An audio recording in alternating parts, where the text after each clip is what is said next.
Hello, love. How are you? Hello! I can't believe this is happening. I'm so excited. To be fair to you, you've been kind of pushing me to get off my bum to make this happen, haven't you? I said, And I've been in the middle of like moving house, learning a script, doing a self tape, trying to and then finally we've arrived. absolutely. I've said, well, came up with the concept months ago, and then you've waited until I'm about to leave the country for 3 months, and then you've said, let's go. So this is perfect. You're not even in the country. It's ideal. Exactly, I'm not even there. I'm already in Gran Canaria going, ooh, I've got all this lovely sunny weather. Let me go and sit in a cave for hours and talk to people. I love it. No, honestly, I think because we had such a good chemistry on All Together Now, obviously. We are TV husband and wife, which is hilarious. I just think people have been asking for it as well. Hilarious? Why is that hilarious? That is not hilarious. I am more than adequate to be your TV wife. Thank you very much. Thank you very much. No, the perfect TV wife, and that's why we have to keep doing stuff. We have to keep this going. Obviously, we are not together in person because you live in Gran Canaria and I live in the UK. But we're going to make this work. I think what's really lovely is to be able to allow the artists that we speak to also be from their living space or backstage at their theatre. We want to catch them at their most personable place. Is that the right way to say it? Comfortable. Yeah, absolutely. So that they're chilled. Like, I think the worst kind of interviews are the ones where people kind of get jumped up upon. And, the vox pop stuff can be really great. But then if you're like trying to formulate your brain right in that moment and you're not really feeling very centered, quite often what happens is you just sort of ramble with no real purpose. And what we want people to feel comfortable. So if they're in their own space, I think that's even better. Yeah, absolutely. I mean, who knows? One day we might actually go to a stage door. One day. Maybe we should say what it is that we're doing. Like, I feel like we've just had a chat. Shall we? Well, we're doing Stage Door with Michael and Divina. We are. I'll tell them. I'll just say, essentially, what we want to do is be at the stage doors of different theatres, getting to know the artists backstage. We want to know where they trained. We want to know where they're from. We want to know what their backstage rituals are. Yes. What their after-show rituals are. What they, like I love a walk after I've done a show. I don't know about you, but I love like a 10, 15-minute walk. So I try and, wherever my digs are, I try and make sure that I'm like 10, 15 minutes walk from the theatre because it just allows me to like, poof, decompress, and then by the time I step through that door, I'm like, right, brush the teeth, go to bed. Really? Like, That's so I'm interesting. ready for it then. I feel like I love I'm it. wired for hours. After a gig or a show, I'm literally like, can't sleep till 2 a.m, don't even try. Get all my work done, do everything else. So a walk is the way, is it? Oh, for me, 100%. But that's because I'm so like on as soon as I wake up anyway, that once I've done everything on stage and I've expended all of that energy, there's nothing left. There is so I need to we're just going to slowly mosey back to where I'm going. And if it's raining, I'm okay with that. Not so much the snow. I'm not into the snow. But if it's raining, that doesn't bother me so much. I like the and rain. Then it just gives me... Yeah, exactly. And it gives you just enough time to kind of mellow into... Now the show and the energy and all of that stuff I have to bring to it is done, which is one of the things that I really hate about digs, right? If you get a digs and you're in like Muriel's basement and then you get back and Muriel's like, oh, how was your day? What did you do? How was the show? Did any funny things happen? No. Go away, Muriel. I don't want to speak to you. I already I did all my entertaining already. So I try and make sure that I'm not in Muriel. Pay up, Muriel. Essentially. If you want another show, here we go. If you want another show, you should be paying me. Exactly. Because right now, I'm ready for bed. Goodbye. Yeah, I'm definitely not like a chatty Cathy. Once I've done the show, I'm done. See, maybe we couldn't do a show together then, because with Calabro, we would all go on the tour bus and we'd be chatting away, decompress, like talking about how the show went, talking about who was in the audience, everything like that. If I'm doing my own solo show, I'm literally thinking back, you know, what songs went well, writing down, right, what songs do I want to do again. So I'm still in show mode.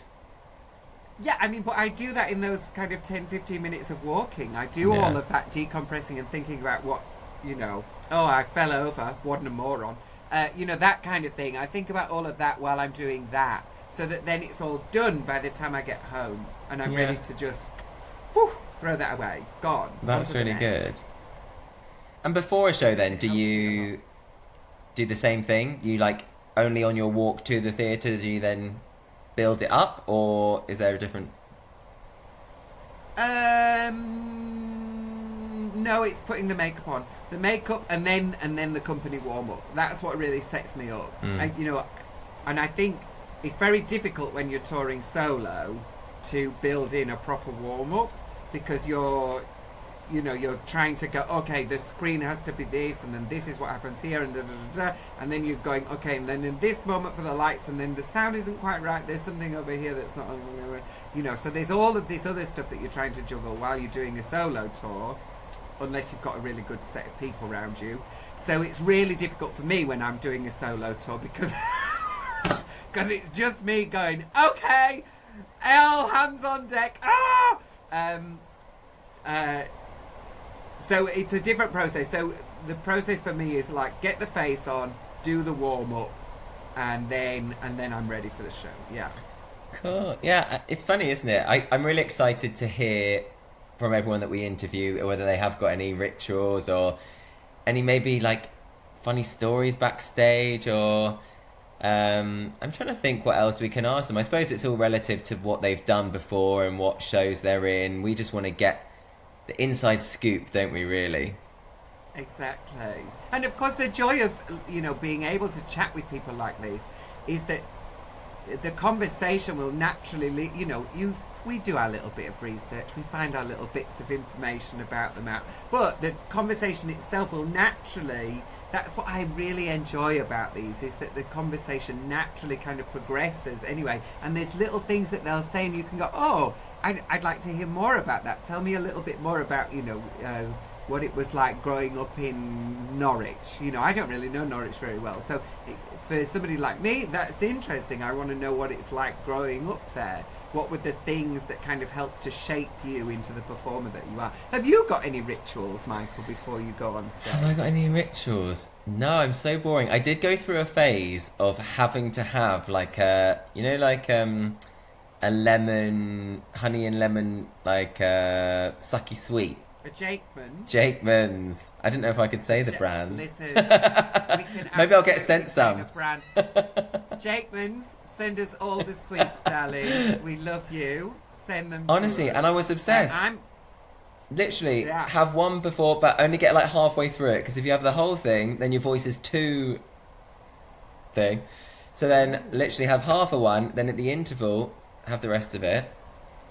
Voice like butter. Wait, is that nice? I don't know. I mean, you are wild. I know. Hold me back.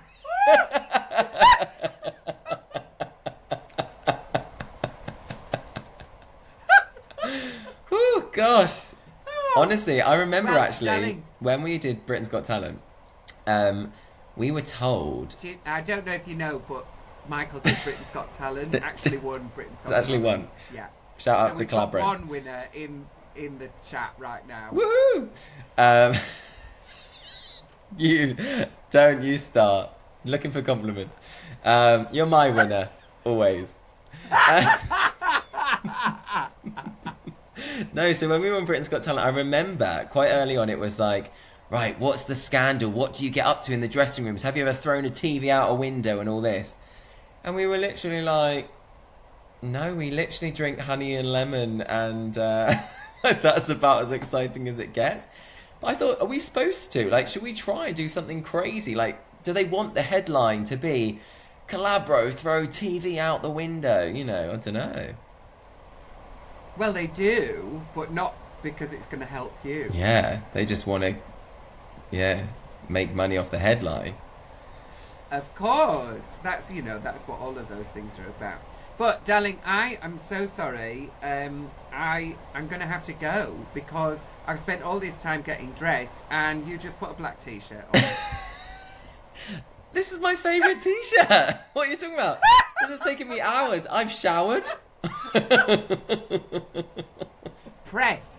Freshly pressed t-shirt. I've steamed this. It's all about the steamer now, I tell you.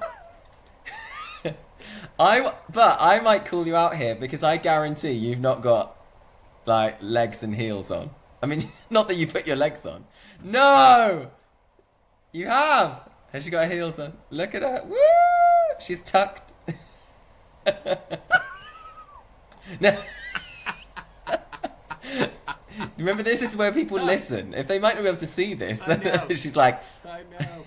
So where's this? How? Actually, I was going to ask you this. I feel like we're doing our own little mini podcast here. Yeah, we are. So, do you find now with the whole red wig, silver dress, you can just? Yes. Is that actually easier now? Because people would never have a go at you for wearing a red wig and a silver dress. I mean, I suppose I could do, but it wasn't ever really what I did. Or I don't own a silver dress. I mean, I have like 2, but I only have 1 now. Well, no, I have more silver dresses now, actually. I've got more silver dresses than I've ever had because, people send you there. Yeah, exactly. Just make it work for you. Okay, somebody said something mean. Make it work for you. That's okay. But like I'm sat here next to my screen and like I'm in a white pompadour wig in like a big Marie Antoinette gown. I'm in like a golden green thing with a blonde wig. I'm in a blue dress, a green dress, which was the first dress I ever made. So that wasn't ever really anything that I did. And I'd had this, I'd only had that picture of me in the red wig and the silver dress since I think it was 2017, because it was after The Voice. So I'd done The Voice and then I had the photo shoot with the red wig and the silver dress. So 2019 comes around and we're filming Drag Race, and All Together now is airing at the same time as I was filming. And so I was just like, well, that's what? It's not true. But I suppose I could just turn up in a red wig and silver dress all the time now. But I kind of enjoy the thing I really enjoy about drag is everything is ridiculous. That's what I really like about drag. That the wigs are crazy, the costumes are insane. You get to make numbers about whatever you like. You really can just make a whole number about whatever you like, and that's what I really enjoy about it. It's my favourite thing about drag is use all the crayons. So I use all the crayons. So do you have a favourite look, or do you have a favourite wig, or how does it?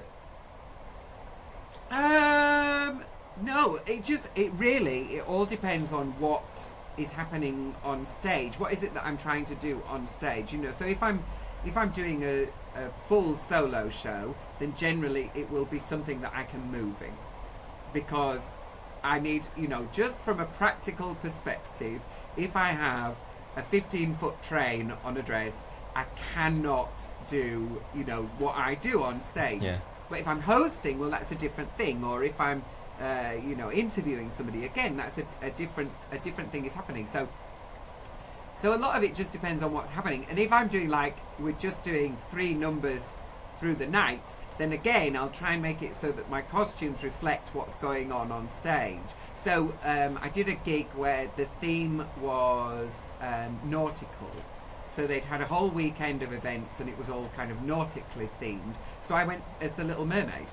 Wow. Because why would you not go as the Little Mermaid? You can.